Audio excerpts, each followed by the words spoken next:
Cristo, te exalto y te adoro. Tu santo nombre alabaré. Pues tengan todos muy buen día, hermanos. Buenos días, es un gozo y un regocijo y una gran alegría para mí estar nuevamente aquí en la casa del Señor para alabarle, para bendecir su nombre, porque Él es bueno y su misericordia siempre es nueva cada mañana. Hermanos, quiero invitarles a leer en el libro de Primera de Crónicas, capítulo 16, en el versículo 25 al 29. Si gustan acompañarme o seguirme con la lectura, la palabra de Dios en esta mañana que vamos a leer dice: porque grande es Jehová y digno de suprema alabanza, y de ser temido sobre todos los dioses, porque todos los dioses de los pueblos son ídolos, mas Jehová hizo los cielos, alabanza y magnificencia delante de él, poder y alegría en su morada. Tributad a Jehová, oh familias de los pueblos, dad a Jehová gloria y poder, dad a Jehová la honra debida a su nombre, traed ofrendas y venid delante de él. Postraos delante de Jehová en la hermosura de su santidad. Amén, Señor. Gracias te damos por esta palabra tan hermosa, tan maravillosa. En esta mañana de domingo queremos bendecir a todas las familias que se reúnen para escuchar este culto que cada semana, día de reposo, se transmite a través de este canal. Y alabamos y bendecimos tu nombre, Señor, porque tú nos prestas la vida, Señor, y tú nos das, Señor, de tu misericordia, nos das de tu amor. Haces cosas grandes y maravillosas, Señor, y por eso a ti venimos a cantar. Venimos a dar gloria, honra y alabanza a tu nombre en tu casa hermosa, Señor. Estamos aquí con un corazón dispuesto, con un corazón alegre, con un corazón gozoso, porque somos los hijos tuyos, Señor, que venimos a alabarte con todo nuestro corazón. Bendecimos a nuestra iglesia, a nuestros hermanos que cada domingo se conectan con nosotros. Bendecimos sus vidas. Y bendecimos también a todos aquellos que en algún lugar de esta tierra probablemente nos escuchan. Bendito sea, Señor, en el nombre de Jesús.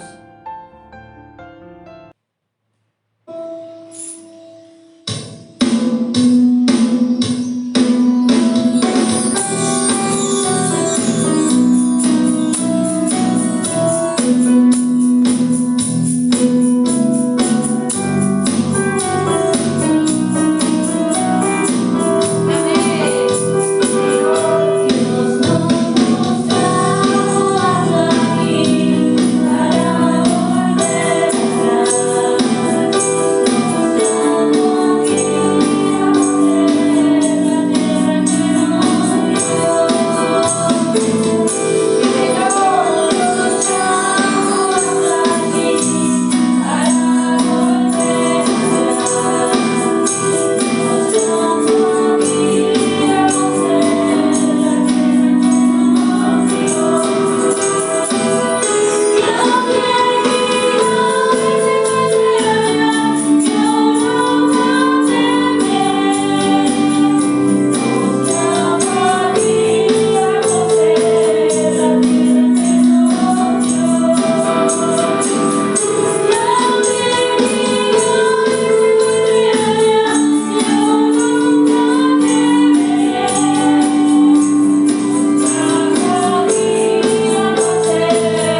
Gloria a ti, Señor. En esta mañana, Señor, levantamos tu nombre, Señor.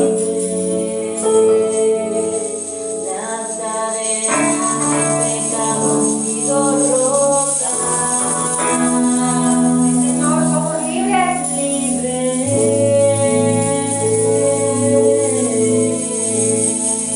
Amén.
Amén, Señor. Así es, estamos gozosos, estamos cantando, estamos alabando, estamos dando voces de júbilo, Señor, a tu nombre sea la gloria, Señor, porque solo tú mereces la gloria y la honra, Señor. Por todas las cosas, Señor, por sobre todas las cosas, seguiremos alabándote, Padre. Y aquí estamos nuevamente, Señor.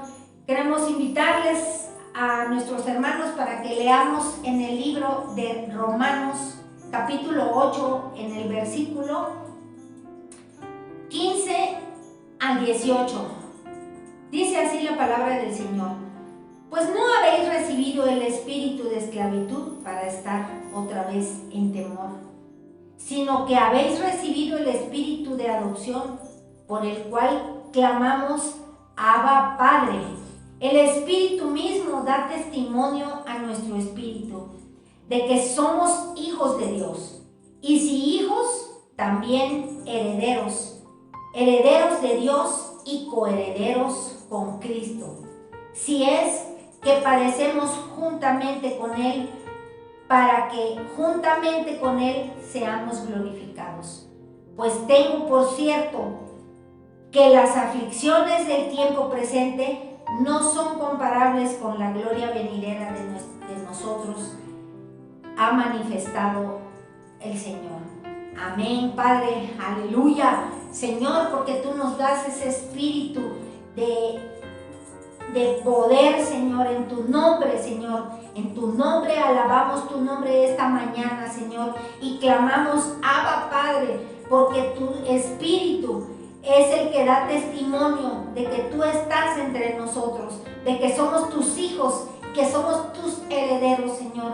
Por eso, en esta mañana, Padre, queremos poner todas las aflicciones, todas las angustias, todos los problemas, todas las dificultades que tu pueblo padezca, Señor, serán echados fuera en el nombre de Jesús, porque tu palabra es fiel y verdadera, porque tú traes palabras de justicia, porque tú traes palabras de gloria a tu nombre, y tú te manifiestas como un rey grande, como un rey poderoso sobre todas las naciones, Señor. En el nombre de Jesús te damos gracias. Amén y amén, Señor. Señor.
Padre, tu misericordia, porque tú eres el Padre eterno. Gracias, Señor, por este tiempo que nos has permitido alabarte, Señor, nos has permitido derramar nuestro corazón delante de ti, Padre, para decirte nuestros deseos de nuestro corazón. Porque tú eres bueno, Señor, porque tú eres poderoso y grande. Les invito a que leamos ahora el capítulo 22 del libro de Samuel, en los versículos 32 al 35, por favor, si gustan acompañarme. Dice así el Señor: porque ¿quién es Dios sino solo Jehová? ¿Y qué roca hay fuera de nuestro Dios? Dios es el que me ciñe de fuerza y quien me despeja mi camino, quien hace mis pies como de ciervas y que hace estar firmes sobre las alturas, quien adiestra mis manos para la batalla, de manera que se doble el arco de bronce con mis brazos. Padre, bendito seas, Señor, porque tú nos permites este tiempo para alabarte, para adorarte, Señor, para darte la gloria, la honra, Señor, y toda la alabanza, porque no terminaríamos, Señor, de alabar tu nombre y de reconocer tu poder sobre nosotros. Gracias, Señor, porque solamente eres Dios y solo Jehová. En tu nombre, Señor, cantamos tus glorias y tus maravillas, porque tú eres el que nos ciñe de poder, el que nos ciñe de esa fuerza que cada mañana necesitamos, Padre, para continuar esta vida, Señor. Y te damos gracias porque tu Espíritu, Señor, tu Espíritu es el que nos habla, tu Espíritu es el que se derrama sobre nosotros, Señor, sobre tu pueblo que te busca, que te teme y que te alaba con todo su corazón. Te damos gracias en el nombre de Jesús. Amén. Amén. Y pues vamos a presentar a nuestro hermano que trae en esta mañana la palabra. Le pedimos a nuestro Padre que bendiga su vida, bendiga su boca sobre todo, bendiga su corazón y que lo pueda usar, Señor, como instrumento en sus manos en esta mañana, y que esta palabra solamente pueda ser para redarguir nuestros corazones, para darnos entendimiento y para reconstruirnos los que estemos caídos, los que estemos desganados. Estemos siempre atentos con nuestros oídos a la palabra del Señor, porque Él es el que trae la fortaleza y la vida en abundancia y la vida eterna. Gracias te damos, Señor, en el nombre de Jesús. Amén. Buenos días, hermanos, que el Señor les bendiga a todos una vez más, y como siempre, hermanos, es un placer poder estar aquí en la iglesia para compartir con ustedes la palabra del Señor. Le damos gracias a Dios por la vida de cada uno de ustedes que se han esforzado durante este tiempo en el que no hemos podido reunirnos de manera física aquí en la iglesia. Le damos gracias a Dios por la vida, por el esfuerzo de cada uno de ustedes, porque sabemos que bajo la situación que estamos viviendo aquí en México y en todo el mundo, a nivel espiritual, pues cualquiera se enfriaría, ¿no? Pero si ustedes siguen adelante es por la ayuda de Dios, es porque Dios nos está esforzando para que podamos seguir adelante. Y esto es algo, hermanos, que debemos de darle gracias a Dios todos los días. Una vez más les doy la bienvenida a esta que es su casa espiritual, la Iglesia de Jesucristo Emmanuel, Dios con nosotros, Dios contigo. Y el día de hoy, hermanos, un tema interesante, creo yo, al menos para mí lo fue, y espero que para ustedes también. Les pedimos, hermanos, que abran su corazón al Espíritu Santo, porque si lo abren seguramente les va a dar un mensaje importante, un mensaje de edificación de parte de Dios para ustedes. Amén. Vamos a dar inicio, hermanos, a nuestra predicación que se titula el Yad Vashem, el llamado del deber. Amén. Vamos a orar primeramente para que Dios nos ayude a todos a poder entender el mensaje que Dios quiere que atendamos en este día. Amén.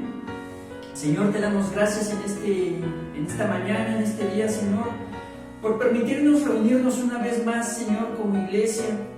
Te damos gracias, Señor, por la vida de nuestros hermanos que nos están siguiendo a través de YouTube, a través de este medio, Señor, de comunicación tan importante en estos tiempos, Señor. Tú sabes, Señor, quiénes son los que están viendo este video. Tú sabes, Señor, quiénes son las personas que nos están siguiendo. Tal vez haya muchos, Señor, que no son de la iglesia, pero te rogamos, por supuesto, que también por ellos, Señor, porque tu deseo, Señor, es que todos vengan al conocimiento tuyo, que te crean a ti, Señor, y que te reciban como su único Salvador. Señor, bendícelos a todos, bendice a tu iglesia, Señor. Permite, Señor, que en este momento puedan abrir su corazón para que tú, Señor, les hables, para que tú, Señor, les des una palabra de edificación, Señor, que pueda ser, de importancia para sus vidas, Señor. Te rogamos que uses al predicador, Señor, que tomes en tus manos sus palabras, su vida, Señor, para que solamente se pueda hablar lo que tú quieres que Él hable, Señor. En el nombre de nuestro Señor Jesucristo. Amén. Bueno, hermanos, vamos a dar inicio una vez más con esta predicación. Hermanos, les repito el título de la predicación, una palabra medio extraña, porque ahorita les voy a contar de dónde viene. La predicación es el Yad Vashem, el llamado del deber. Amén. Y hermanos, les voy a contar, por supuesto, cuál es el origen de esta palabra inicial, cuál es el origen de la palabra Yad Vashem. Bueno, hermanos, inicialmente Yad Vashem, en la actualidad, es una institución judía israelí, ¿verdad? Constituida en 1953 y que tiene su sede precisamente en la capital israelí, hermanos, en la actualidad en Jerusalén. Y es una institución, hermanos, de corte cultural, de corte histórico, ¿verdad? Que tiene la finalidad, les repito, tiene la finalidad en la actualidad de conmemorar a las más de 6,000 personas judías que fueron víctimas del holocausto judío, del holocausto de la Segunda Guerra Mundial, y todas las personas que perdieron la vida, hermanos, a manos de la Alemania nazi entre 1933 y 1945. Y en este lugar, hermanos, en Yad Vashem, se conmemora al heroísmo y resistencia de los partisanos judíos. También se hace memoria, hermanos, se honra a los combatientes en las rebeliones dentro de los guetos de aquella época en toda Europa. Pero también, hermanos, se conmemora a un grupo muy especial al que se le llama los justos de las naciones. Y en este grupo es precisamente de donde vamos a partir para la predicación, para la palabra de este momento. ¿Qué eran, hermanos, los justos de las naciones que les llaman actualmente los israelíes? Bueno, hermanos, eran aquellas personas que eran no judías, ¿verdad? Que nosotros comúnmente, y de acuerdo a los términos que usa la Biblia, les llama, se me fue la palabra. Bueno, son extranjeros, vaya. Todos los que no somos judíos, la gente que es ajena al pueblo judío, ¿verdad? Son los que entran dentro de este grupo de los justos de las naciones, ¿verdad? Y dentro, hermanos, de este Yad Vashem, de las instalaciones de este lugar, hay diferentes monumentos conmemorativos, ¿verdad? Hay incluso un museo histórico, hermanos, donde se habla acerca precisamente del holocausto de la Segunda Guerra Mundial. Se tienen muchos datos históricos, fotografías, artículos que se usaban en aquellos tiempos, ¿verdad? Hay también un archivo central, hermanos, donde existen documentos importantes que avalan todo lo que se está presentando dentro de este museo. Pero también, hermanos, hay un centro de investigación y documentación del holocausto. Esto con la finalidad de demostrar que toda la información que se está dando en este lugar es real, hermanos, y no hay nada que sea mentira, ¿verdad? Y hermanos, dentro de este lugar hay diferentes árboles plantados, árboles que se han plantado precisamente en memoria, hermanos, de cada uno de los llamados justos de las naciones, hermanos. Es Es una lista importante de muchas personas. Se dice que inicialmente, después de la Segunda Guerra Mundial, cuando se empezaron a dar cuenta ya de Israel reconocida como nación, se dieron cuenta de que hubo mucha gente, hermanos, extranjera, mucha gente que ayudó a los judíos durante momentos difíciles de la historia, durante momentos difíciles de la Segunda Guerra Mundial. Y empezaron a hacer un listado de todas aquellas personas que habían ayudado a diferentes grupos judíos y daban al menos alrededor de 16,000 personas. Obviamente, con el paso del tiempo y las investigaciones que ellos han hecho, pues este número ha ido creciendo, ¿verdad? Pero cuando ustedes revisan esa lista se van a dar cuenta, hermanos, de que existen, por supuesto, también cristianos, existen algunos pastores dentro de esa lista, ¿verdad? Y en fin, hermanos, un sinnúmero de personas que ayudaron en su momento a que la comunidad israelí escapara precisamente del holocausto que estaba haciendo la Alemania nazi. Pero me resulta interesante, hermanos, que dentro de esa lista, y seguramente ustedes también se sorprenderán si la revisaran, ¿verdad? Que dentro de esta lista, hermanos, figura precisamente un nazi, hermanos. Dentro de este grupo de héroes figura un nazi, hermanos. Es interesantísimo que dentro de esta lista se le está honrando y se está conmemorando un acto hecho por un nazi. Amén. Les repito, hermanos, se está conmemorando también dentro de esta lista a un nazi. ¿Y quién era este hombre, hermanos? Este hombre nazi, ¿verdad? Alemán, obviamente, hermanos. El nombre de esta persona era Oskar Schindler. Amén. Lo vuelvo a repetir para que les quede claro. El nombre de este nazi que es honrado por la comunidad judía es Oskar Schindler. Amén. Me disculpan ustedes si acaso la pronunciación es incorrecta, pero creo que es la pronunciación que debería de ser. Oskar Schindler. De hecho, si ustedes se dan cuenta, la pronunciación del apellido es como muy alemán, ¿no? muy teutrón. Y hermanos, pues obviamente me di cuenta, hermanos, dentro de todas estas que estuve viendo durante días pasados para preparar esta predicación, ¿cuáles eran los requisitos, hermanos, que requería una persona para ser considerada por Israel como un justo entre las naciones? Amén. Son requisitos bien interesantes, hermanos, requisitos que vale la pena mencionar. Solamente les traigo 3 que creo que son los más importantes de todos ellos. Son al menos como 6 o 7 requisitos diferentes, pero 3 de ellos me llamaron la atención. Amén. Y el primero de ellos dice que son gente que dieron ayuda a los judíos en situaciones en las que estaban indefensos y bajo amenaza de muerte o de ser deportados a un campo de concentración. Esa es la primera. El segundo requisito dice este documento israelí, que dice que el ayudador no haya solicitado como condición para prestar su ayuda alguna cantidad monetaria de dinero o alguna otra condición o haya pedido alguna otra condición, algún otro beneficio. Amén. O sea que debería de ser una ayuda sin intención de sacar algún beneficio. Amén. Esa es la segunda. La tercera, hermanos, que cuando la ayuda o el rescate estuviera atestiguado por las personas rescatadas y corroborado por informes de testigos y siempre que sea posible documentado por precisamente documentos genuinos y reales de aquella época. Amén. O sea que, hermanos, dentro de esta lista de héroes que conmemora Israel constantemente, no era fácil poder entrar, hermanos. Se tenía que pasar por un filtro importante. Y pues es gente, hermanos, que no está inventada, ¿verdad? Como sucede, por ejemplo, aquí en el caso de nosotros los mexicanos, ¿verdad? Que muchas veces le rendimos honores, y lo digo tristemente, ¿verdad? Por si acaso nos están viendo en otros países. Lo digo tristemente que nosotros aquí en México muchas veces conmemoramos a héroes de la independencia, por ejemplo, ¿verdad? Gente que no existió, o gente que sí existió, pero que realmente no hizo nada importante, pero alguien los puso en la historia como personas que hicieron alguna actividad heroica, pero realmente no tuvieron nada que ver en colaboración con toda la gente que sí trabajó para que México llegara a ser independiente, ¿no? Por ejemplo.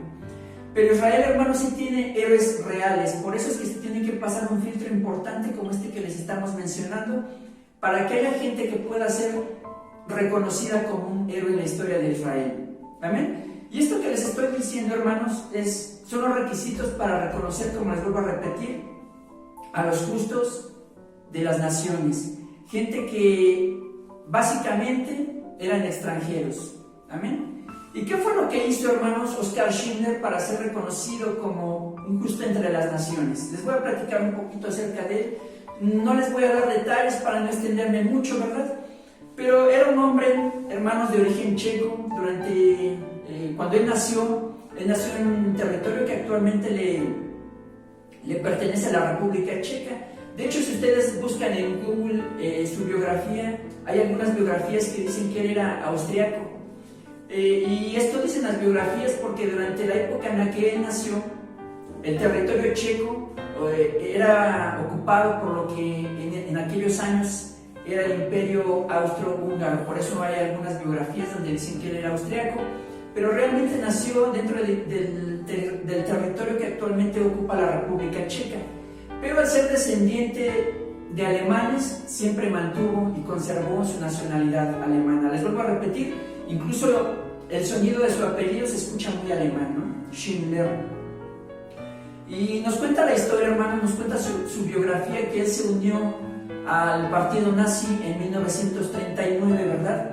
Oskar Schindler era un empresario que venía de una buena familia, tenía una vida muy cómoda, ¿verdad? Una vida con una buena posición, era un hombre empresario, hermanos, y que incluso en ese año en el que él se unió al partido nazi en 1939, dice la historia que él aprovechó uno de los beneficios que traía el formar parte precisamente de ese partido, ¿verdad? El ser un nazi le traía beneficios, y dice la historia que uno de esos beneficios, hermanos, era hacerse de empresas, ¿verdad? De negocios en todos los países europeos donde Alemania estaba invadiendo. Y él se hizo de varias fábricas, hermanos, específicamente en Polonia, en una ciudad llamada Cracovia, hermanos.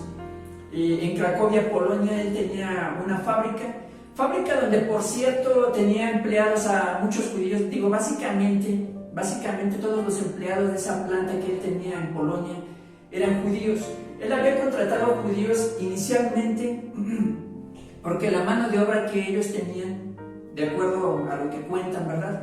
La mano de obra de los judíos era muy buena, de muy buena calidad, pero también muy económica. Por eso es que él, cuando se hace de estas fábricas, cuando se hace de estos negocios, él decide contactar a una serie de amigos que tenía, ¿verdad?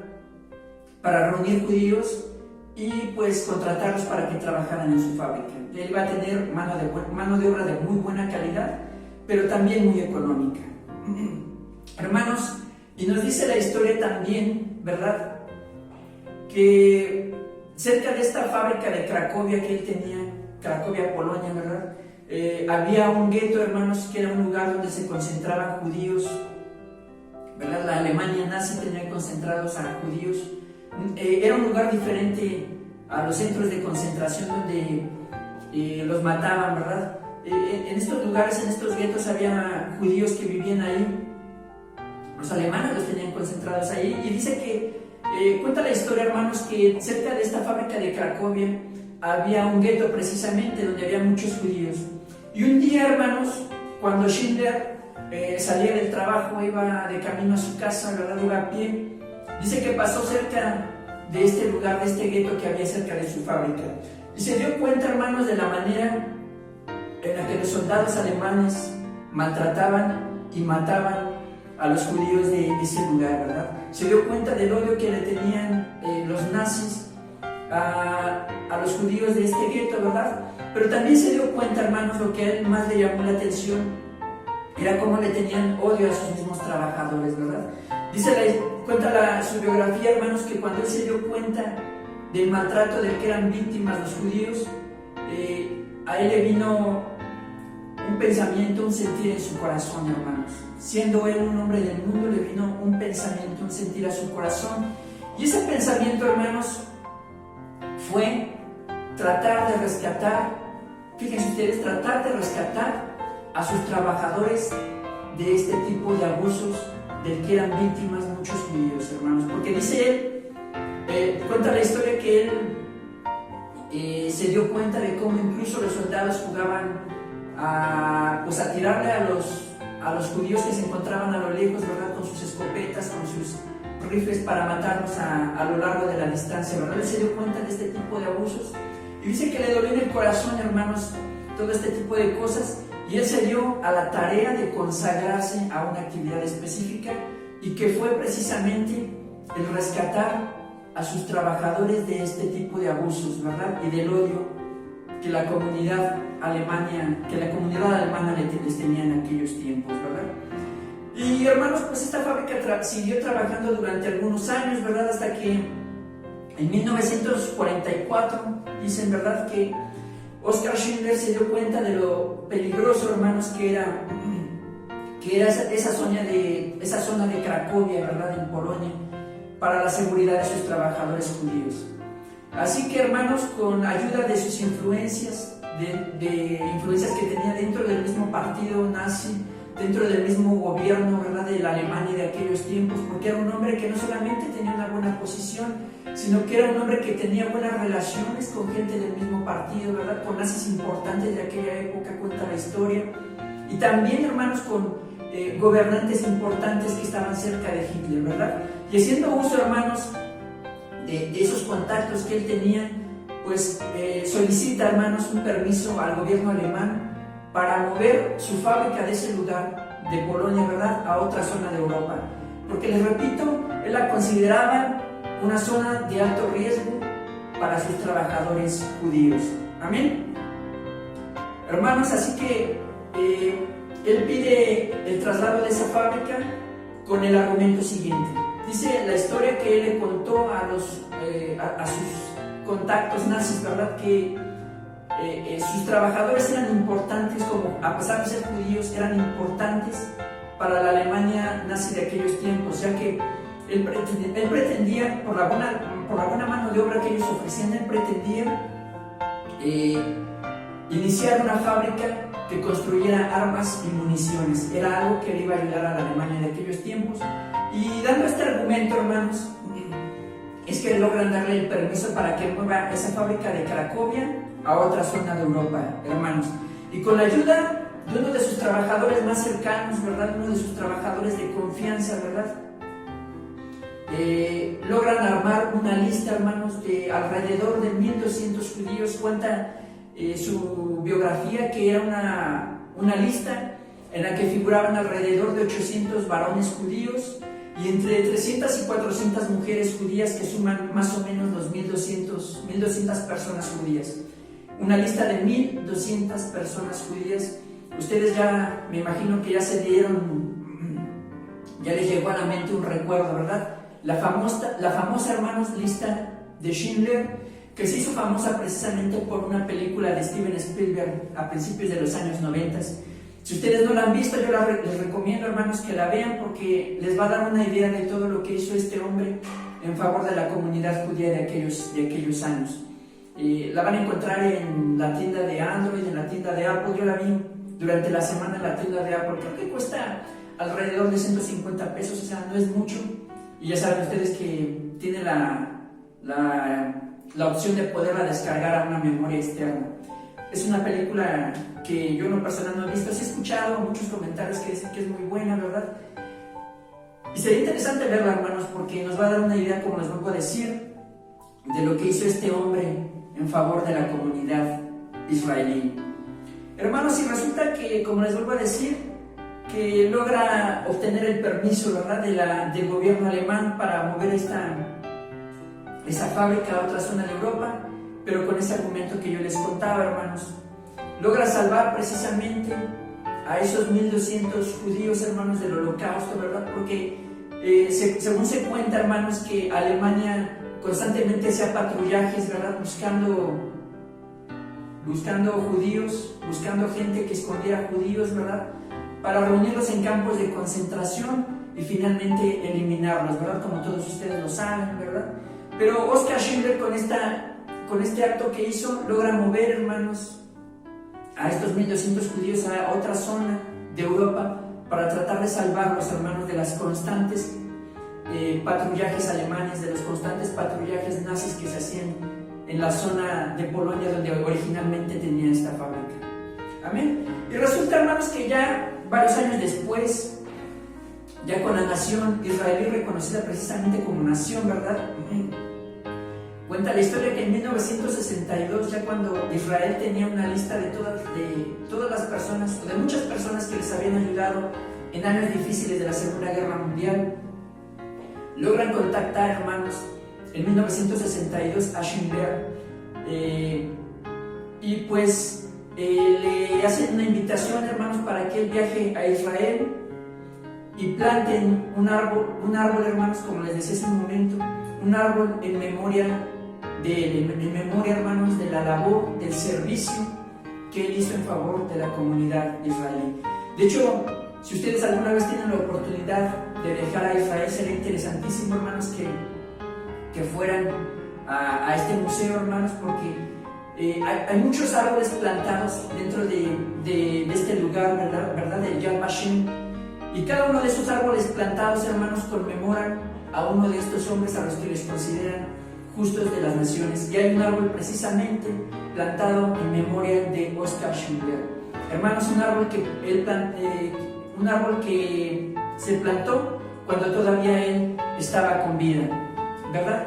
Y resulta, hermanos, como ya para no hacerles la historia más larga, que este señor muere en 1974, ¿verdad? Y precisamente, hermanos, después de unas negociaciones con su familia, Israel, pues toman el cuerpo de este hombre y lo sepultan en lo que actualmente es Jerusalén, bueno, lo que siempre ha sido Jerusalén, ¿no?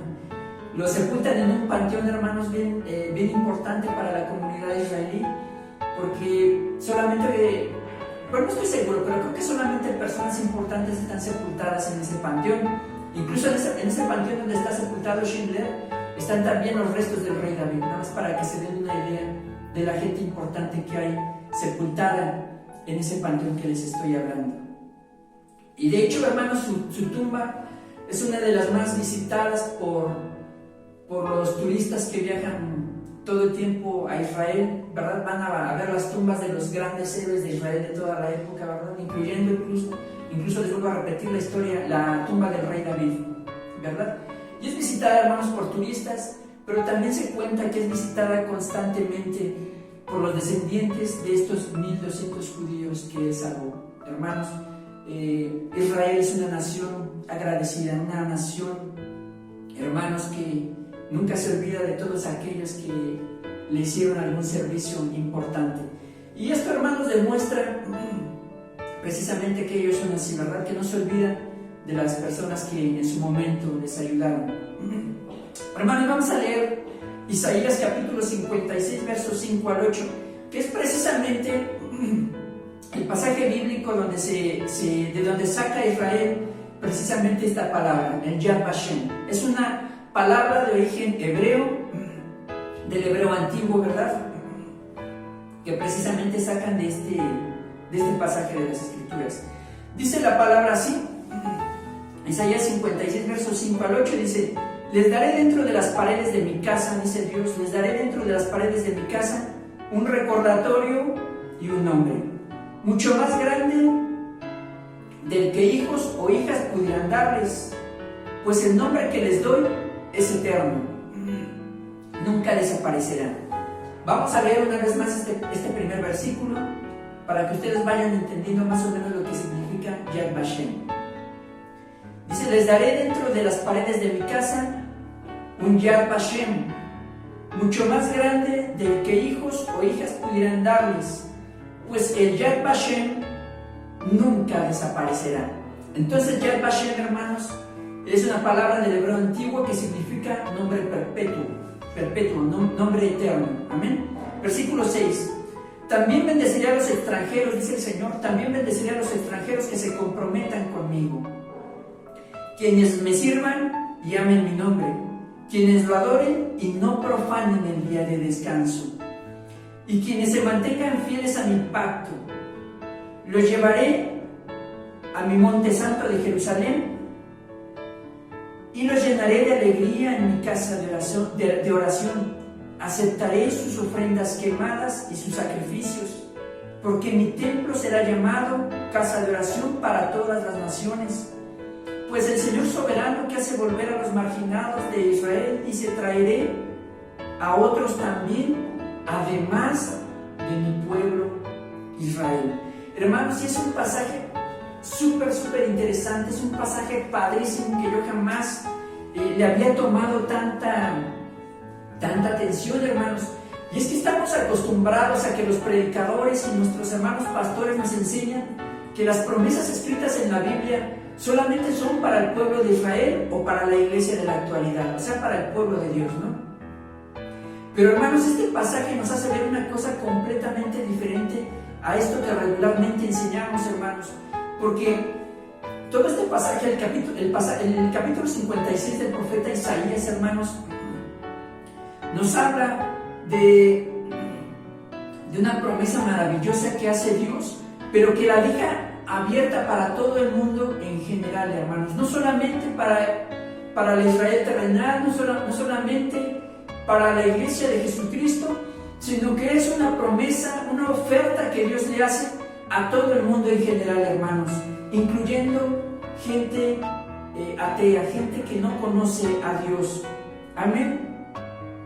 Y hermanos, pues es interesante porque Dios promete que a todos aquellos que le quieran servir, a todos aquellos que quieran honrarle, no importa que no sean de la iglesia, no importa, hermanos, que no sean judíos, ¿verdad? Promete Dios darles un Yad Vashem, un nombre eterno. ¿Y qué quiere decir, hermanos, que Dios nos dé un Yad Vashem? Quiere decir la palabra nombre eterno, o más bien la frase nombre eterno, nombre perpetuo, como regularmente dice la versión antigua de la Biblia. Nos habla, hermanos, de que Dios va a acordarse siempre de nosotros, pero no solamente que se va a acordar, no solamente que nos va a tener en su memoria, ¿verdad?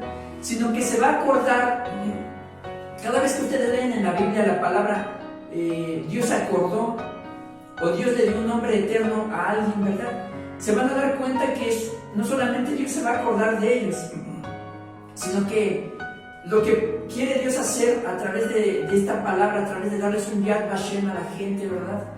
Lo que Dios quiere es bendecirlos para siempre, acordarse de ellos y estar con ellos en medio de sus tribulaciones, en medio de los momentos difíciles, en medio de los momentos de aflicción, en medio de los momentos donde peligran sus vidas, en medio de sus necesidades. Dios siempre va a estar eternamente con esta gente.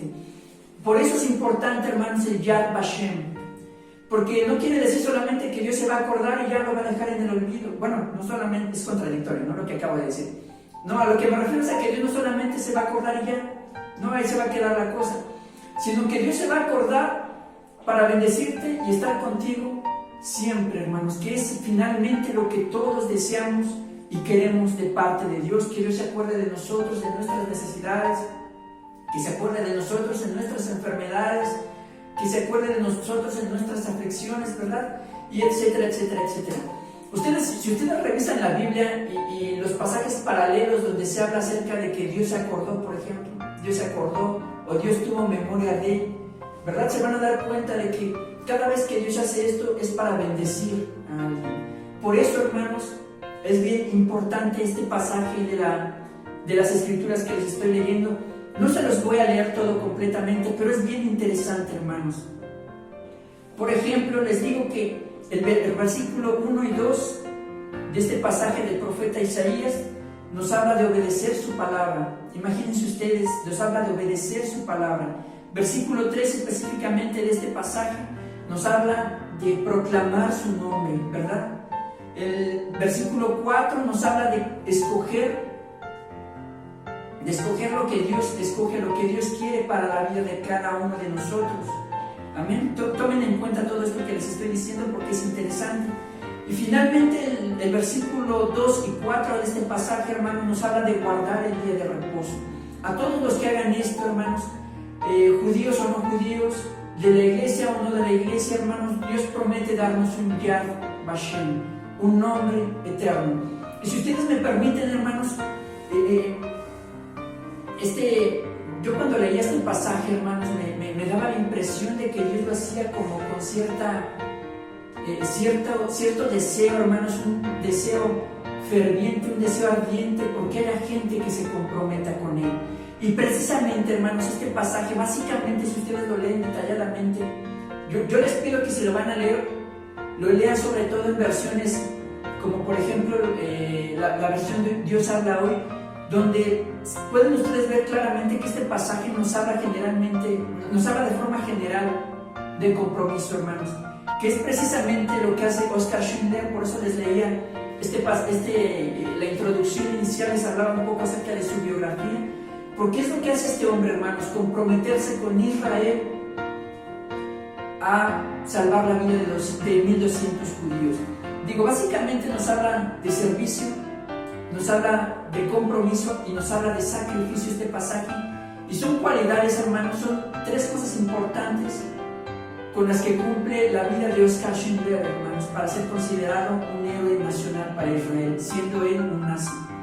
Se comprometió con el servicio, tuvo compromiso obviamente con Israel, y hermanos, lo que él hizo fue un sacrificio, porque aunque él era nazi, hermanos, su vida corría muchos riesgos importantes de los cuales les voy a hablar en un momento, ¿verdad? Hermanos, y es bien interesante la vida de Oskar Schindler, porque él, hermanos, él no era cristiano, él era un hombre del mundo como cualquier otra persona del mundo. De hecho, les pido que si ustedes estudian su biografía se van a dar cuenta que en palabras de su esposa, hermanos, de su misma esposa, van a darse cuenta ustedes de que él era un hombre como cualquier otro del mundo, hermanos. Era un hombre mujeriego, y les estoy diciendo que fue en palabras el testimonio de su misma esposa. Era mujeriego, tenía problemas con el alcohol, era jugador, hermanos, le gustaba apostar, le gustaban los juegos de azar, ¿verdad? Y pues, hermanos, obviamente esto nos habla de que era un hombre 100% del mundo, un hombre que evidentemente no conocía a Dios, hermanos, pero sin embargo, a pesar de esto, él se comprometió con una causa noble. La causa noble, hermanos, de salvar a 1200 judíos, hermanos, arriesgando su propia vida. Y algo que no les dije inicialmente, pero que se los digo en este momento, arriesgando su patrimonio, hermanos. Arriesgó su patrimonio, hermanos. Él arriesgó su patrimonio completamente. Amén. Para todos aquellos que dicen que a Dios no se le honra con la cartera, a Dios no se le honra con el dinero, ¿verdad? Les digo, hermanos, de acuerdo a lo que estamos viendo, que a Dios se le puede honrar con nuestras posesiones, se le puede honrar con nuestras riquezas si las tenemos, ¿verdad? Este hombre puso lo que tenía al servicio de los judíos y sin darse cuenta, hermanos, le hizo un servicio al único Dios verdadero. Amén. Digo esto, hermanos, para aquellos que critican el asunto de dar diezmos, de dar ofrendas, ¿verdad? Aquellos que casi crucificaron a Cash Luna por decir en una predicación hace ya varios años que a Dios también se le honra con la cartera. Bueno, pues les digo, hermanos, que es más fácil que lo haga un extranjero, que lo haga un inconverso, ¿verdad? Un extranjero, que a que lo haga la misma iglesia que presume conocer a Dios, hermanos.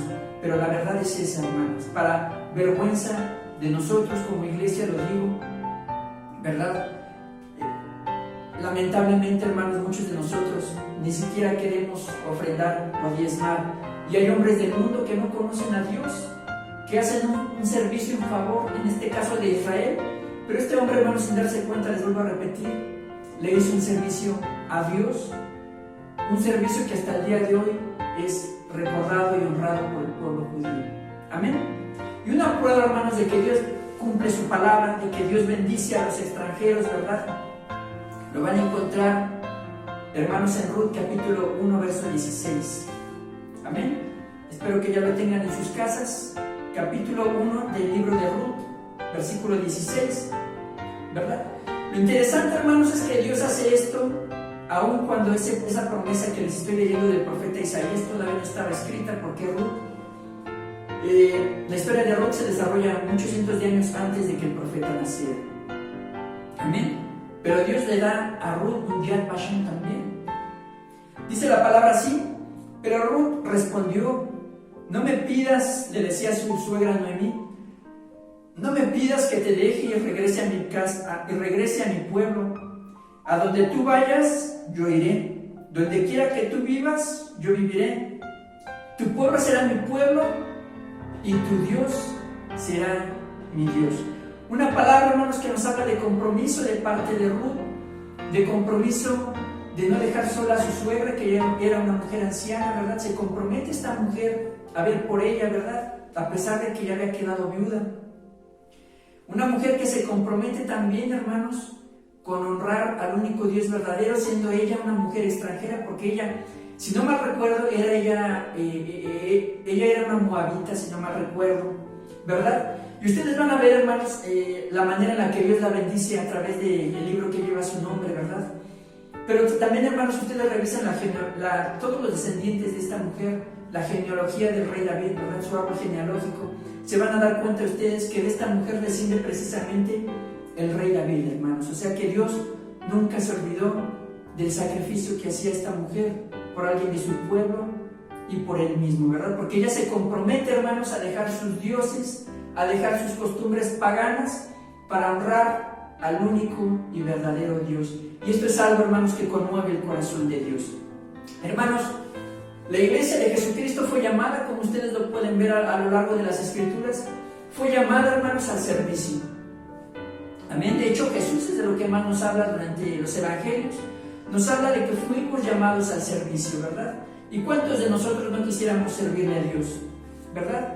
Jesús fue la persona, hermanos, que más habló acerca del servicio, pero que también nos habló, hermanos, y regularmente lo pasamos por alto, de las cosas que conllevan al servicio, ¿verdad? Y una de ellas, hermanos, es precisamente el sacrificio, porque servir conlleva sacrificios, hermanos. Y esto es algo bien importante. Y es como dicen por ahí vulgarmente, ¿verdad? Es donde la puerca torce el rabo, ¿verdad? Porque muchos se echan para atrás después de que ven que el servicio conlleva también sacrificio. Vamos a ver lo que dice Mateo capítulo 16, versos 24 al 25. Dice la palabra así. Luego Jesús dijo a sus discípulos, si alguno de ustedes quiere ser mi seguidor, tiene que negarse a sí mismo, tomar su cruz y seguirme. Si tratan de guardar su vida, la perderán, pero si la entregan por causa de mi nombre, la salvarán. Y es bien interesante, hermanos, porque leemos este pasaje a la y se van, no nos detenemos a meditar, no nos detenemos a pensar qué fue lo que quiso decir Jesús cuando dice negarse a sí mismo y cuando dice tomen su cruz y síganme. Hermanos, ¿qué significa negarse a sí mismo? Bueno, pues significa, hermanos, dejar de vivir para uno mismo, dejar de vivir para yo, dejar de vivir para mí mismo y empezar a vivir en favor de otros. Eso es lo que significa, hermanos, negarse a sí mismo. Algo que regularmente nadie quiere hacer, y se los digo yo por experiencia personal. Cada vez que leía yo esta palabra, este pasaje donde dice niéguese a sí mismo, pues nada más decía yo amén de los dientes para afuera, ¿verdad? Pero realmente yo no estaba dispuesto, hermanos, a negarme a mí mismo. Yo no estaba dispuesto a entregar mi vida en favor de otros, ¿verdad? Y dejar de preocuparme por mí, dejar de favorecerme con mi propia vida. Pero Dios es lo que pide, hermanos, es algo bien interesante. Jesús nos pide a toda su iglesia, y ojo, sobre todo a los que servimos, ¿verdad? Negarnos a nosotros mismos y vivir en beneficio de otros. Yo no sé cuántos de ustedes habrán visto alguna vez un famoso proverbio, ¿verdad? Que anda por ahí por el mundo, no es un proverbio de la Biblia, ¿verdad? Pero la Biblia respalda la idea de este proverbio, que dice que el que no sirve para vivir, el que no sirve para vivir, no vive. A ver, déjenme ver, se me fue, disculpe usted, ¿verdad? Pero son cosas que suelen pasar cuando uno está predicando, al menos a mí, no sé a otros. Yo sé que otros predicadores tienen muy buena memoria, pero a mí de repente se me cuatrapean las ideas. Dice este famoso proverbio así: el que no vive para servir, no sirve para vivir. Y es algo, hermanos, que Dios nos enseña, que Jesús nos enseña a través de esta palabra, a través de esta enseñanza. que el que no se niega a sí mismo no sirve para vivir. Amén. Pero ese es el llamado que la iglesia nos hace, hermanos. La iglesia no fue llamada para reunirse todos los domingos nada más así porque sí. Es importante, hermanos, no me malinterprete usted, por favor. Tenemos que reunirnos para venir a darle gracias a Dios. Tenemos que, ahorita que no nos estamos reuniendo físicamente, tenemos que reunirnos a través de los diferentes medios de comunicación en los que lo hacemos, para darle gracias a Dios por la vida, por las bendiciones, darle gracias a Dios por todo lo que hace por nosotros durante la semana, venir a adorarlo, venir a dar gracias, venir a orar por otros hermanos, ¿verdad? Hermanos, es algo que no podemos dejar pasar por alto a pesar de que no nos estemos reuniendo. Pero también, hermanos, la vida del cristiano en general, les vuelvo a repetir, no solamente para los servidores, la vida del cristiano en general es una vida de servicio, una vida de sacrificio, es a lo que nos llama Jesús mismo a través de este pasaje, hermano, y no podemos hacernos como que no lo vemos porque está escrito, hermanos, niéguese a sí mismo, dice, ya lo explicamos que es a lo que se refiere negarse a sí mismo, hermanos, pero también hay otra palabra que dice, tome su cruz y sígame. ¿Qué significa, hermanos, tomar la cruz de Cristo y seguirlo? La vida de Cristo, hermanos, la cruz de Cristo, perdón, nos habla, hermanos, del sacrificio. Jesús fue sacrificado en una cruz, entregó su vida en favor tuya, en favor tuyo y en favor mío, en favor de toda la iglesia, hermanos, sacrificó su vida, entregó su vida para el beneficio de su pueblo. Amén. Y cuando Jesús dice, tome su cruz y sígame, es a lo que se refiere, hermanos, ¿no? No se refiere a que tengamos que perder la vida, ¿verdad? A que nos maten. Bueno, a veces hay algunos hermanos que sí han muerto como mártires, ¿verdad? Pero lo que se refiere a la palabra, hermanos, es a entregar nuestra vida a Jesús y entregarla en favor del servicio de su obra. Amén. O sea que, hermanos, tomar la cruz o llevar una cruz no significa que tengas que soportar a tu esposo de mal genio, no significa que tengas que soportar a tu esposa de mal genio, no significa que tengas que lidiar con tus hijos rebeldes, ¿verdad? O que tengas que lidiar con un jefe de mal carácter en el trabajo, ¿verdad? Porque regularmente cuando esto nos pasa, le decimos a la gente, es mi cruz. Pero realmente no es así, hermanos. La palabra, cuando Jesús nos habla de tomar la cruz, significa de tomar nuestra vida y entregarla en favor de un servicio, en favor de la obra de Jesucristo. Por eso es bien interesante, hermanos, lo que dice el versículo 25 de este pasaje de San Mateo capítulo 16, dice, cualquiera que se aferra a su vida, es decir, cualquiera que se niega a entregarle la vida a Jesús, perderá su vida.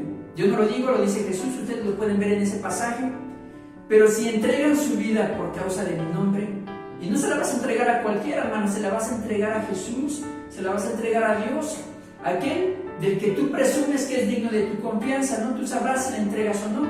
Dice, pero si entregan su vida por causa de mi nombre, por causa de mi obra, por causa del Evangelio, la salvarán. Amén. Es a lo que se refiere, hermanos, a llevar la cruz de Jesús. Amén. Y yo quisiera, hermanos, yo hubiera querido estar en presencia de todos ustedes compartiendo esta palabra para hacerles la pregunta, ¿quién de ustedes, después de haber escuchado esta palabra, este pasaje de las Escrituras, quién todavía está en el deseo y tiene en su corazón entregar su vida a Jesús? Sería bien interesante, hermanos, porque muchas veces decimos cosas, como les vuelvo a decir, de los dientes para afuera, pero realmente la realidad que vivimos es completamente diferente. Amén. Hermanos, así de exigente, ese compromiso tan grande es el que nos exige Jesús, nos exige Dios para formar parte de su equipo de héroes. Amén. Así que, hermanos, pues no fue fácil entregar la vida, ¿verdad? Para Jesús mismo incluso tampoco lo fue, ¿verdad? Ustedes recordarán en el Getsemaní, ¿verdad? Que él le pedía al Padre que si fuera posible pasara de largo la copa, ¿verdad? Pero que se hiciera la voluntad del Padre. Y la voluntad del Padre fue que tomara esa copa, ¿verdad? Y unos momentitos después iniciar el proceso de sacrificio que él llevaría, que no fue fácil, hermanos, entregarle la vida, ¿verdad? Yo nunca me voy a olvidar, hermanos, de una enseñanza que constantemente nos daba el hermano Frodo Wilson. Yo no sé cuántos de ustedes la habrán escuchado, pero decía el hermano que muchas veces nosotros como servidores, para poder servir a Dios, para poderle servir plenamente a Dios, muchas veces teníamos, hermanos, que sacrificar nuestros planes de vida, ¿verdad? Nuestros planes personales, ¿verdad? Nuestros sueños personales, teníamos que sacrificarlos para poderle servir a Dios, para poder honrar a Dios completa y plenamente. A veces Dios nos pedía nuestros planes y nuestros deseos, nuestros sueños. Imagínense ustedes, ¿cuántos de ustedes estarían dispuestos a entregarle o a sacrificar a Dios sus planes personales? Es una palabra brava, hermano, es una palabra difícil, ¿verdad? Yo muchas veces cuando el hermano enseñaba esto, pues nada más me agachaba, ¿verdad? Y no decía nada, hermanos, pero esta enseñanza que nos daba el hermano dolía de verdad, porque no es tan fácil, hermano, entregarle la vida al Señor, más cuando sabes, más cuando te das cuenta de todo lo que conlleva, ¿no? Entregarle tu vida a Jesús. No es fácil, hermanos, pero a veces hay que renunciar a los sueños, hay que renunciar a veces a los planes personales para servirle a Dios. Y no estoy mintiendo, hermanos, lo dijo un hombre con muchos años de experiencia en el Evangelio, el hermano Ford Wilson, y que además es una enseñanza, hermanos, que está respaldada por la palabra de Dios, como lo acabamos de ver en este pasaje. Incluso el mismo Abraham, el patriarca Abraham, hermanos, que ustedes saben, en ese famoso pasaje donde Dios le pide la vida de Isaac, hermanos, lo que Dios le pide de alguna manera es sacrificar, hermanos, sus sueños. Abraham tenía un sueño, hermanos, y su sueño era tener descendencia. Y Dios en algún momento de su vida le cumple ese deseo de tener su descendencia, cuando era imposible que él pudiera tenerla por la situación que ustedes ya conocen, ¿verdad? Dios le pide, hermanos, que sacrifique su sueño al sacrificar a Isaac. Sin embargo, hermanos, Abraham lo hizo, lo que la palabra nos enseña, hermanos. Pero Cristo, hermanos, hace una palabra, el Señor Jesús hace una promesa, ¿verdad? Ahí en San Mateo capítulo 16, versículo 25, el que acabábamos de leer, ¿verdad? Donde dice que aquel que entrega su vida, la perderá. Aquel que entrega su vida en favor de él, perdón, aquel que entrega su vida en favor de él, en favor del Evangelio, dice que encontrará su vida. Es una promesa que Dios hace, hermanos. Interprétela usted, ¿verdad? Creo que podemos darle un sinfín de interpretaciones, ¿verdad? Pero es una promesa que Dios hace de bendición a todos aquellos que entregan su vida en favor de Él. Amén. Otra promesa al respecto para aquellos que ya nos empezó a dar miedito, ¿verdad? Ya nos empezó a dar temor a entregar la vida, ¿verdad? A Jesús. San Mateo capítulo 19, versículo 29 dice la palabra de Dios así: y todo aquel que haya dejado casas, o hermanos, o hermanas, o padre, o madre, o hijos, o bienes por causa de mi nombre, ojo con esto, recibirá 100 veces más a cambio y heredará la vida eterna. Amén. ¿Escuchó bien este pasaje? Dice que todo aquel que haya dejado casas, o hermanos, o hermanas, o padre, o madre, o hijos, o bienes por causa de mi nombre, recibirá 100 veces más y la vida eterna. Amén. Cuando nosotros leemos este pasaje y esta promesa que el Señor Jesús nos hace, lo primero que se nos viene a la mente, ¿verdad? Es como hacían las hermanas de Lázaro, ¿verdad? Empezamos a enfocar esa promesa a la vida eterna, a la vida espiritual, a la vida después de esta vida. Amén. ¿Se acuerdan ustedes que las hermanas de Lázaro decían, cuando Jesús les decía que él no estaba muerto, ¿verdad? Que él dormía? Las hermanas de Lázaro le decían, sí, Señor, conocemos las Escrituras, sabemos que nuestro hermano vive allá con el Señor, ¿verdad? Pero Jesús estaba refiriendo en el pasaje de Lázaro a que Jesús dormía en este mundo físico, ¿verdad? Que lo iba a resucitar, hermanos. O sea que las hermanas de Lázaro estaban espiritualizando mucho las cosas. Y es lo que nosotros hacemos también con este pasaje, hermanos. Cuando el Señor Jesús nos dice que recibiremos 100 veces más, lo primero que pensamos, sí, recibiremos esos 100 veces más, pero en la vida eterna, ¿verdad? Pero no, hermanos, hay otros pasajes, como por ejemplo, Marcos capítulo 10, verso 30, que habla precisamente de este mismo pasaje. Incluso yo les pido que revisen otras versiones diferentes, ¿verdad? Diferentes versiones.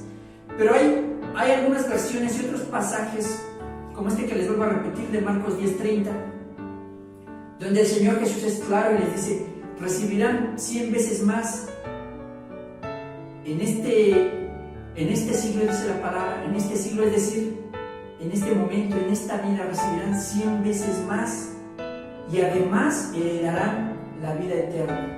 Amén. Para ver si así se animan, o más bien dicho, ¿verdad? Para ver si así nos animamos a entregar nuestra vida a Jesús sin miedo alguno, ¿verdad? Nos exige, hermanos, sacrificio, nos exige el Señor compromiso. Es lo que les mencionaba del capítulo de Isaías inicialmente, el capítulo que leíamos inicialmente. El Señor Jesús y el Padre en el Antiguo Testamento nos exigen, hermanos, entrega, nos exigen compromiso, y es algo que muchas veces, o la gran mayoría de ocasiones, la iglesia actual está fallando. La iglesia Emmanuel está fallando en el compromiso a Dios, hermanos. Muchos servimos, sí es cierto, pero de ahí a que nos comprometamos 100% con Dios, es una diferencia enorme, hermanos. Yo no les pido que analicen la vida de la hermana fulanita de tal o del hermano perenganito, ¿verdad? Analicemos nuestras propias vidas, hermanos, y yo estoy seguro que se van a dar cuenta de que estamos fallando en el compromiso, hermanos. Y Dios, hermanos, nos pide compromiso. El Señor Jesús nos pide compromiso, hermanos. ¿Cuántos de ustedes están dispuestos a un compromiso real con Dios? Amén. La palabra de Dios, hermanos, ¿cuántos de ustedes saben que la palabra de Dios es eterna y no cambia? Las ideas plasmadas por el Espíritu Santo a lo largo de las Escrituras, tanto en el Nuevo Testamento como en el Antiguo, nunca cambian, son verdades eternas. Amén. Y bajo esta idea, hermanos, de que la palabra de Dios es eterna y nunca cambia, vamos a leer San Mateo capítulo 9, verso 37, que dice así: a sus discípulos les dijo: la cosecha es grande, pero los obreros son pocos. Las versiones más clásicas, ¿verdad?, que acostumbramos leer aquí en la iglesia, dice: la mies es mucha, mas los obreros son pocos. Amén. Y la idea que yo les manejaba hace un momentito antes de leer este pasaje es que la palabra de Dios es eterna, sus verdades son eternas y no cambian. Por lo tanto, bajo esta idea, hermanos, este pasaje que acabamos de leer, donde dice que la cosecha es mucha y los obreros pocos, eso tampoco va a cambiar a lo largo del tiempo. Amén. ¿Están de acuerdo conmigo? Yo espero que estén de acuerdo. Amén. Porque la palabra de Dios no cambia. Hermanos, y si la cosecha es mucha y siempre los obreros son pocos, ¿por qué se da esto? ¿Por qué siempre los obreros son pocos, hermanos? Ustedes preguntan aquí en Emmanuel, ustedes suben en el altar, en el púlpito, ¿verdad? Y le preguntan a la iglesia: ¿cuántos de ustedes quieren servir? E inmediatamente la iglesia va a empezar a levantar las manos y va a empezar a gritar: amén, amén, amén. Hermanos, y eso va a pasar en cualquier iglesia a la que ustedes vayan. Ustedes ocupan el altar y le preguntan a la congregación: ¿cuántos de ustedes quieren servirle al Señor? Y todos empiezan a gritar: amén, amén, amén. Empieza a haber un gritadero enorme. Muchos van a brincar, van a levantar las manos, ¿verdad? Y esto pasa en cualquier iglesia, hermanos. Cualquiera que ustedes me digan, de las más importantes del mundo. Pueden ir a Casa de Dios en Guatemala, pueden ir a la iglesia de Paul Cho allá en China, ¿verdad? También pueden ir a cualquier iglesia importante de América Latina o Estados Unidos y va a suceder exactamente lo mismo. Ustedes preguntan cuántos quieren servir y todos van a levantar sus manos. Es algo que incluso pasa aquí en Emmanuel. Pero, hermanos, cuando todos estos hermanos que levantan la mano para decir que se comprometen con Dios y quieren servir, muchos se echan para atrás. ¿Y por qué se echan para atrás, hermanos, cuando ya están en el servicio? Seguramente los hermanos que ya tienen muchos años de andar en el camino del Señor se habrán dado cuenta de este extraño fenómeno, ¿verdad? Que muchos sirven y después de un tiempo se echan para atrás. Por eso los obreros siempre son pocos, a pesar de que la cosecha es mucha. Y eso sucede, hermanos, cuando los que somos servidores nos damos cuenta de que no solamente es pararse en un púlpito y empezar a enseñar la palabra, nos damos cuenta de que no solamente es tomar un instrumento y empezar a tocar en la alabanza. Nos damos cuenta de que no solamente es venir a la iglesia cada 8 días o venir a la iglesia cuando hay un servicio, sino que nos damos cuenta, hermanos, llega el momento en el que todos los servidores nos damos cuenta de que servirle a Dios conlleva sacrificio y conlleva compromiso, hermanos. El sacrificio y el compromiso es lo que le duele mucho a la iglesia en la actualidad, es lo que le duele mucho a muchos servidores, hermanos, y por eso se vuelven atrás y dejan el servicio. Por eso esta palabra, este pasaje que les acabo de leer de Mateo 9:37 permanece eterno, hermanos. Los obreros siempre serán pocos, porque aunque ustedes vean que todos quieren servirle a Dios, cuando se dan cuenta de que conlleva compromisos y sacrificios, hermanos, muchos se echan para atrás. Amén. Y ahorita les voy a hablar un poquito más acerca de los compromisos. No me voy a extender mucho tampoco, para que no se me asusten. Amén. Dice Lucas 9:62, dice así, Jesús mismo lo dijo: el que pone la mano en el arado y mira hacia atrás no es apto para el reino de Dios. Amén. Y muchos de esos que ponen la mano en el arado son los que ya están en el servicio y voltean para atrás cuando ya les empieza, cuando el Señor cuando su mismo servicio les empieza a exigir tiempo, les empieza a exigir a veces dinero, porque muchas veces nosotros mismos como servidores tenemos que costear nuestros propios gastos cuando hay que viajar a otros lados, ¿verdad? Y gracias a Dios por esos hermanos, ¿verdad? Que tienen el deseo de no ser una carga para las iglesias a donde van. Y se dan cuenta, hermanos, que esto lleva un esfuerzo importante. No solamente, les vuelvo a decir, no solamente es venir a la iglesia cada vez que me toca predicar o cada vez que me toca algún servicio.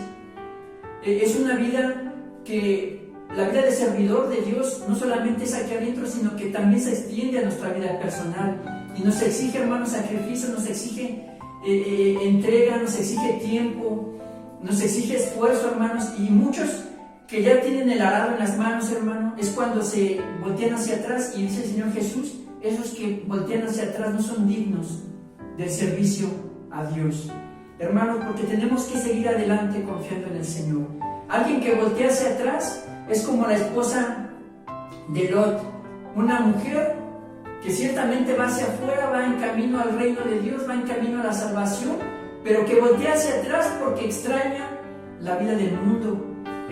Y en el caso de los servidores, hermanos, muchas veces extrañamos una vida light, ¿verdad? Una vida sin compromisos, sin preocupaciones. Hermanos, cuando la vida de servidor, la vida de compromiso, la vida de un cristiano es una vida de golpes, una vida de trancazos, una vida de exigencias, una vida en la que tenemos que poner en práctica todos los días la fe, hermanos. Dice la palabra que vamos de victoria en victoria. Y hermanos, pero esta palabra la dicen en este sentido, porque para que haya victoria, hermanos, tiene que haber antes guerras. Hermanos, muchos quieren andar de victoria en victoria, pero quieren saltarse las batallas. Y eso es imposible, hermanos, eso es imposible. No puede haber victoria si no hay batallas, si no hay guerras, y así es la vida de un cristiano, hermanos. Por eso, dice el Señor Jesús en el caso de los servidores, si alguien ya está en el servicio y luego voltea hacia atrás, no es digno de servirme. Amén. Es difícil, hermanos, pero podemos, con la ayuda de Dios. Segunda de Timoteo 2, 3 y 4, segunda de Timoteo capítulo 2, versos 3 y 4, dice así: soporte el sufrimiento junto conmigo como un buen soldado de Cristo. Ningún soldado se enreda en asuntos de la vida civil, porque de ser así, no podría ser agradable al oficial que lo reclutó. Amén. Leyó usted y meditó un poquito en este pasaje. Y me encanta, hermanos, a mí, como ustedes habrán dado cuenta, la vida de un soldado, hermanos. Porque aquí en este pasaje, en esta carta, el apóstol Pablo equipara, hace igual la vida de un soldado a la vida de un cristiano, hermanos, porque exactamente lleva los mismos compromisos. Amén. Yo no sé cuántos de ustedes conozcan soldados, ¿verdad? Sobre todo si son soldados que sirven para el ejército norteamericano. Aquí no vamos a la guerra, ¿verdad? Pero allá en los Estados Unidos los soldados sí van constantemente a la guerra. Y son soldados, hermanos, que entregan su vida, son gente que entrega su vida en favor de los intereses de su nación. Y digo, entregan su vida, hermanos, porque muchas veces cuando salen a una misión, a una guerra, muchas veces ellos no saben si van a regresar con vida. Por eso ustedes pueden ver en YouTube incluso muchas despedidas muy sentimentales de ellos hacia sus familias, ¿verdad? Yo he visto varios videos donde hay soldados que se están comunicando con sus familias antes de salir a una misión, ¿verdad? Y son despedidas tremendamente conmovedoras, hermanos, y tienen razón de ser, porque ellos no saben si van a regresar. Pero son gente, hermanos, que ha entregado su vida en favor, que se han comprometido, ¿verdad?, con una nación, con los intereses de una nación. Y es lo mismo, hermanos, que nos sucede a nosotros como cristianos, como servidores de Cristo. Entregamos nuestra vida en favor de los intereses del reino eterno, en favor de nuestro Dios, hermanos. Y dice claramente aquí en este pasaje de segunda de Timoteo, capítulo 2, versos 3 y 4, dice en el verso 4: ningún soldado se enreda en los asuntos de la vida civil, porque de ser así no podría agradar al oficial que lo reclutó. Es exactamente lo mismo que nos enseña Jesús en el pasaje de San Lucas 9:62. Nadie que voltee hacia atrás es digno del servicio a Dios. Amén. Mejor ejemplo de servicio, hermanos, sacrificio y compromiso no puede haber que la vida del Señor Jesús, y que este hombre del que les estaba yo hablando en la introducción, el señor Oscar Schindler. Amén. Entregan su vida en favor de algo importante, hermanos, y el trabajo de Dios es algo importante. Amén. Vamos a ver, hermanos, San Lucas capítulo 14, versos 15 al 24, ya para terminar. Dice, así lo leo de forma rápida. Al oír esto, un hombre que estaba sentado a la mesa con Jesús exclamó: ¡qué bendición será participar en el banquete del reino de Dios! Jesús le respondió con la siguiente historia. Un hombre preparó una gran fiesta y envió muchas invitaciones. Cuando el banquete estuvo listo, envió a los sirvientes a decirles a los invitados: vengan, el banquete está preparado. Pero todos comenzaron a poner excusas. Uno dijo: acabo de comprar un campo y debo de ir a inspeccionarlo. Por favor, discúlpame, pero no puedo ir. Otro le dijo: acabo de comprar 5 yuntas de bueyes y quiero ir a probarlas. Por favor, discúlpame. Otro le dijo: acabo de casarme, así que no puedo ir. Discúlpame con el Señor. El sirviente regresó y le informó a su amo lo que le habían dicho. Y su amo se puso furioso, ¿verdad? Y le dijo: ve rápido a las calles y a los callejones de la ciudad e invita a los pobres, a los lisiados, a los ciegos y a los cojos. Amén. Hasta ahí me detengo, porque quiero hacer un análisis importante, muy rápido, para no alargarme. Ciertamente, hermanos, este pasaje habla acerca de las bodas del Cordero, pero lo voy a sacar de su contexto para hablar del compromiso, hermanos, que es el tema que nos está llevando que nos interesa en este día, en este momento. Amén. Si bien es cierto, hermanos, el pasaje habla acerca de las bodas del Cordero, la actitud de la iglesia es exactamente la misma que se está plasmando en este pasaje. Hermanos, los que servimos, hago énfasis en los que servimos, aunque ciertamente el llamado al compromiso, hermanos, es para todos los cristianos. Amén. Dice que preparó un banquete y mandó llamarle a los invitados. Repartió muchas invitaciones, hermanos. Muchas invitaciones. Y dice el pasaje, ¿verdad?, que todos comenzaron a poner excusas. Y dijo uno: ¿verdad? Acabo de comprarme un campo y debo de ir a inspeccionarlo. No podía ir porque tenía un campo, acababa de comprarlo. Hermanos, cuando yo leí este pasaje me puse a pensar en los descendientes, ¿verdad?, en los hijos, en los nietos, de aquellos hombres de Dios que alguna vez fueron pastores y que ya están allá con el Señor, de aquellos hombres que fueron predicadores, ¿verdad?, y que ya están con el Señor, y que a consecuencia del servicio, hermanos, Dios ha bendecido grandemente a sus descendencias. Y grandemente, les ha bendecido grandemente en el sentido económico, hermanos, porque ciertamente son grandemente bendecidos, pero al mismo tiempo son grandemente alejados de Dios. Qué peligroso es, hermano, por eso yo termino concluyendo, hermanos, que qué peligroso es ser hijo de un predicador importante para Dios. Qué peligroso es ser hijo de un pastor, hermanos. Yo estoy seguro que muchos de ustedes que ya han pasado mucho tiempo en el camino de Dios se habrán dado cuenta de esto que les estoy contando. Dios le da la promesa a sus siervos de bendecir a sus descendientes de manera importante. Y lo hace Dios, hermanos. Dios cumple su palabra, porque Dios es un Dios agradecido con aquellos que le sirven. Dios es un Dios agradecido con aquellos que entregan su vida a Él. Pero se convierte en algo peligroso, hermanos, porque a consecuencia de estas muchas bendiciones, esos descendientes se alejan de Dios, hermanos, y ponen pretextos como este cuando Dios les llama, hermanos. Las bendiciones de Dios materiales, hermanos, muchas veces nos alejan de Dios, y es algo, hermano, que le pasa a este hombre de este pasaje que estamos leyendo. Dios les llama a algo, Dios les invita a servirle, les invita a entregar sus vidas a ellos, pero las riquezas, los lujos de este mundo les impiden verdaderamente entregar sus vidas a Dios, les impiden comprometerse con Dios. Por eso cuando Dios les manda una invitación, ¿verdad? Dice Dios, le voy a mandar una invitación al hijo de mi siervo tal, ¿verdad? Para que entregue su vida a mí y me sirva como lo hizo su padre o como lo hizo su abuelo. Y siempre ponen esta excusa: no puedo ir porque tengo algo que hacer, compré algo, ¿verdad? Y hermanos, los lujos, las bendiciones de Dios materiales a veces se convierten en un problema para muchos, ¿verdad? Y es algo, hermanos, que le pasó a esta gente que estamos leyendo aquí, gente que no quiere comprometerse con Dios. Dios los invita a algo, pero no se comprometen con Él. Yo conozco, hermanos, incluso a mucha gente que tiene llamados a ser predicadores, llamados importantes de servicio a Dios, pero que los ves esporádicamente en la iglesia porque les quita tiempo su carrera profesional, porque tienen que trabajar, hermanos, y eso no les permite entregar sus vidas a Dios.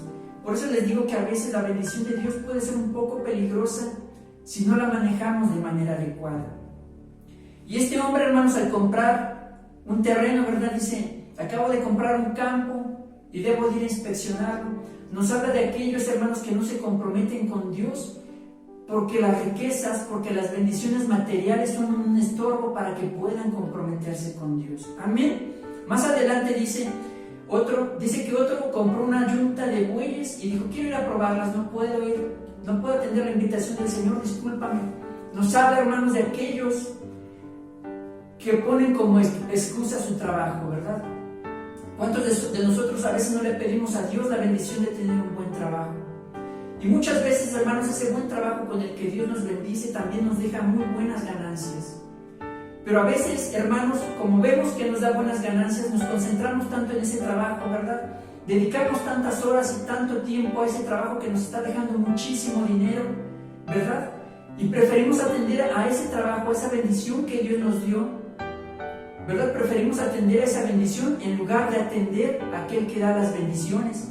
Y hermanos, no me dejarán mentir, muchos de nosotros, ¿verdad? Cuando empezó todo esto de la pandemia empezamos a servir haciendo devocionales, ¿verdad?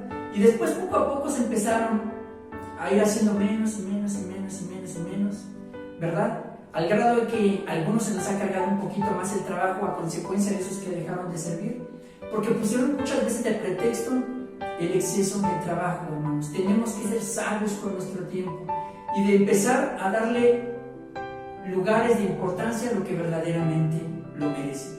Yo no sé qué sea más importante para ti, si tu trabajo o servirle a Dios. Tenemos que ser sabios, no les estoy hablando de que dejen su trabajo, ¿verdad? Porque si lo dejan, ¿de qué van a vivir?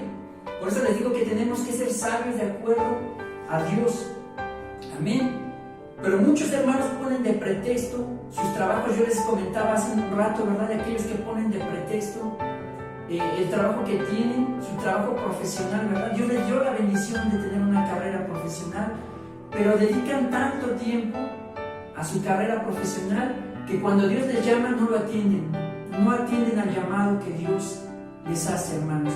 Y esto, hermanos, es algo que nos pasa en la iglesia en la actualidad. Le pasa aquí en Emmanuel, le pasa en cualquier otra iglesia del mundo. Otro más, dice la palabra en el verso 20, dice, acabo de casarme y no puedo ir.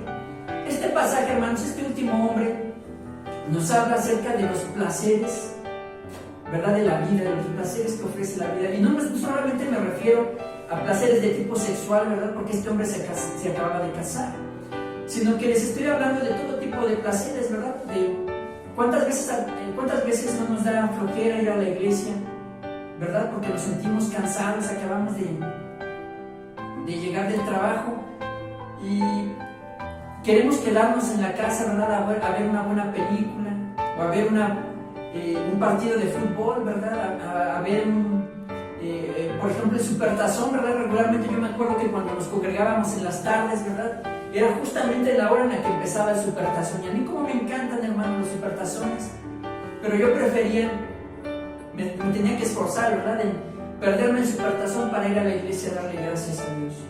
Y muchas veces, hermanos, en estos placeres que la vida da, incluso irnos de vacaciones, ¿verdad?, también es un placer.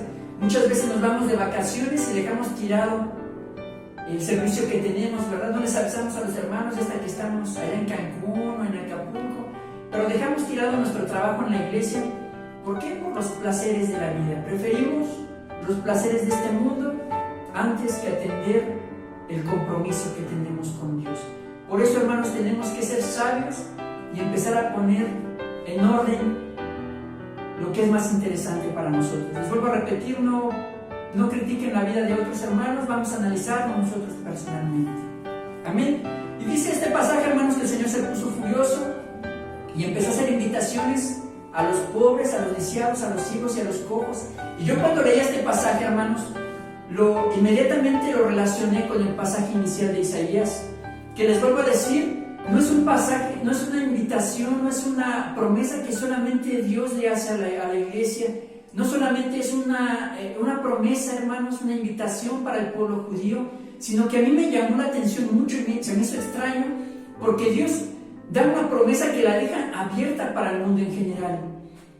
Yo creo, hermanos, que Dios sabe que a veces a la iglesia, a veces a su pueblo le hace falta compromiso. Por eso es que Dios deja abierto esa promesa para todo el mundo en general. Les vuelvo a repetir el pasaje inicial del capítulo que leíamos de Isaías, hermanos. Un pasaje abierto, una promesa abierta para todos aquellos que, aunque no sean de la iglesia, tengan en su corazón el deseo de honrar a Dios, de servirle a Dios, de hacerle un servicio a Dios, hermanos. Y hermanos, es interesante, es tremendamente, pues es una exigencia importante la que Dios nos hace, ¿verdad? Pero también, hermanos, es un deber que tenemos como cristianos. Por eso yo les decía, hermanos, que el título de esta predicación era el llamado del deber. Yad Vashem, nombre eterno, el llamado del deber, porque es un deber que tenemos todos los cristianos, hermanos, de compromiso, de comprometernos verdaderamente con Dios y ponerlo a Él como primer lugar en nuestra vida. Hermanos, Dios sabe, Dios no desconoce que en la iglesia a muchos nos hace falta el deseo de comprometernos con Dios. Por eso hay promesas, hermanos, como esta de Yad Vashem, que deja abierta para todo el mundo en general, ¿verdad? Yo recuerdo, hermanos, nunca me voy a olvidar de algunos comentarios que nos hacía mi anterior pastor, el hermano Abraham, que ya partió con el Señor hace varios años. Yo me acuerdo que él decía que le daba mucho gusto que sus hijos lo visitaran, que se acordaran de él constantemente para verlo, ¿verdad? Pero nos cuenta el hermano que muchas veces sus hijos le llegaban justamente a la hora a la que él tenía que ir a la iglesia, ¿verdad? Y los invitaba a ir a la iglesia, ¿verdad? Pero a veces ellos no querían. Y el hermano nos dice una vez, pues con la pena los tengo que dejar ahí porque primero está mi compromiso con Dios, ¿verdad? Hermanos, es algo que yo no sé cuántos de ustedes se atreverían a hacerlo, ¿verdad? A poner en primer lugar a Dios antes que a su misma familia, hermanos. Y era algo que hacía mi hermano, mi pastor, el hermano Abraham, ¿verdad? Hermanos, y caray, qué interesante, hermanos, qué exigente a veces suele ser la vida de un servidor de Dios. Pero el que se siente agradecido con Dios va a tomar la palabra y la va a poner en práctica. Es lo que yo pienso, lo que yo siento. Hermanos, y por eso también les ponía de ejemplo originalmente la vida de Oskar Schindler, ¿verdad? Un hombre que no siendo cristiano, un hombre que no conocía a Dios, ¿verdad? Comprometió su vida y comprometió, hermanos, también su posición económica para favorecer al pueblo judío. Les vuelvo a repetir, era un hombre 100% del mundo. Según en palabras de su esposa, era mujeriego, era borracho, era jugador, ¿verdad? Era nazi, hermanos, era un nazi. Y sin embargo, a pesar de todo esto, él decide tomar una decisión, ¿verdad? Y aún, hermanos, traicionar los principios de su partido, los principios nazis, ¿verdad? Para servirle al pueblo judío, hermanos. Yo les decía que él muchas veces, no sé si lo comenté, creo que no, pero muchas veces, hermanos, fue detenido por los mismos, el mismo ejército alemán de aquella época, ¿verdad? Porque llegaban sospechas a las altas autoridades nazis, ¿verdad? De que él ocultaba judíos, y lo llevaron muchas veces a juicio, hermanos. Juicios donde le respetaban sus garantías precisamente por ser un nazi él, ¿verdad? Le llevaban juicios, hermanos, para comprobar que él efectivamente estaba protegiendo a judíos, pero afortunadamente vemos la mano de Dios en su vida porque nunca pudieron comprobarle nada. ¿Saben ustedes? Si lo hubieran comprobado, hermanos, que él protegía a nazis, ¿saben ustedes cuál hubiera sido la pena que él hubiera tenido que pagar? No hubiera tenido que ir a la cárcel, hermanos, a prisión.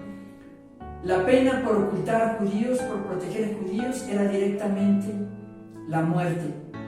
Hermanos, por eso les digo que él no escatimó en exponer su vida.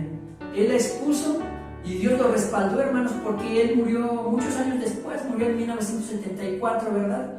Y hermanos, también, como les digo, comprometió sus recursos económicos, hermanos. Él era un hombre muy rico como empresario que era, ¿verdad? Era un hombre con una muy buena posición, y sin embargo, al final de la Segunda Guerra Mundial, él se quedó completamente sin nada, porque una de las cosas que él hacía para proteger a sus trabajadores era pagar sobornos a las autoridades nazis para que se hicieran como que no veían o como que no tenían noticias de que él trabajara con judíos.